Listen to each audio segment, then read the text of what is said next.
এবার একটু গোঘাটের দিকে নজর রাখি, কারণ গোঘাটের সমবায় সমিতিতে সেখানে কোটি কোটি টাকার দুর্নীতির অভিযোগ। 2013 সাল থেকে অডিট না হওয়ায় দায়িত্বে থাকা বিশ্বজিৎ মল্লিক এবং তার সাঙ্গপাঙ্গরা টাকা নিয়ে চম্পট দেয়, এমনটাই অভিযোগ। পরে সমবায় সমিতির বোর্ড গঠন হলে সেখানে অভিযোগ দায়ের হয় থানায় এবং পুলিশের জালে অভিযুক্ত 4 জনের মধ্যে 2 জন। অডিট করানোর পর দেখলাম যে 1,70,00,000 টাকা নেই, কারচুপি।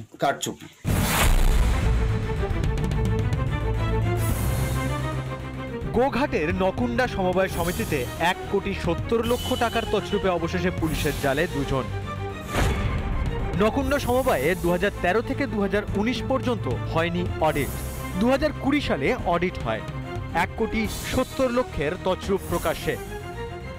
সমবায় সমিতির প্রাক্তন সম্পাদক তপন ঘোষ গোঘাট থানায় সমবায় সমিতির তৎকালীন ম্যানেজার বিশ্বজিৎ মালিক সহ 4 জনের বিরুদ্ধে অভিযোগ দায়ের করেন।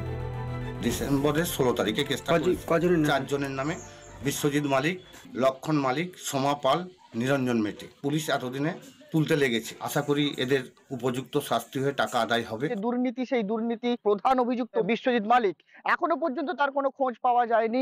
দীর্ঘ প্রায় 12 বছর কেটে গেলেও এখনো পর্যন্ত তিনি গা ঢাকা দিয়ে রয়েছেন, এমনটাই পুলিশ সূত্রে খবর পাওয়া গেছে। ঘটনায় তৃণমূলকে তোপ দেখেছে বিজেপি। তৃণমূলের সমবায় সমিতি, তাহলে সমবায় সমিতি যেখানে বোর্ডটাই তৃণমূলের, তাতে চোরেরই বোর্ড, চোরের ভোটে চুরি হবে, হওয়ার মতো কিছু নেই। প্রধান অভিযুক্ত বিশ্বজিৎ মালিকের যে ঠিকানা, সেই ঠিকানা তারা জানার চেষ্টা করছেন। পাশাপাশি যে যে যে তছরূপ হওয়া যে টাকা, সেই টাকাও ফেরত করানোর জন্য চেষ্টা চালানো হচ্ছে বলে পুলিশ সূত্রে দাবি করা হয়েছে। গোঘাটের নকুন্ডা থেকে সৌরভ রায়, রিপাবলিক বাংলা। বীরভূমে তৃণমূলের কোন্দল থামার কোনো নামই নেই, তার প্রমাণ আবারও মিলল। আর এক্ষেত্রে অভিযোগ উঠেছে কাজল শেখ ঘনিষ্ঠ তৃণমূল নেতাদের বিরুদ্ধে। যদিও সমস্ত অভিযোগ অস্বীকার করেছে অভিযোগ যাদের দিকে তারা।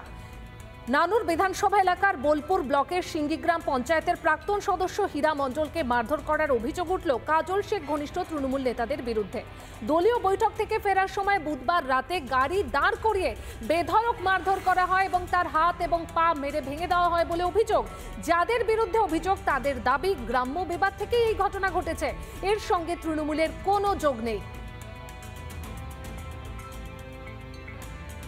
কিন্তু আমাদের ওখানে কোনো গোষ্ঠীবাজি বলে কিছু নেই, যেটা হয় সবটাই তৃণমূল।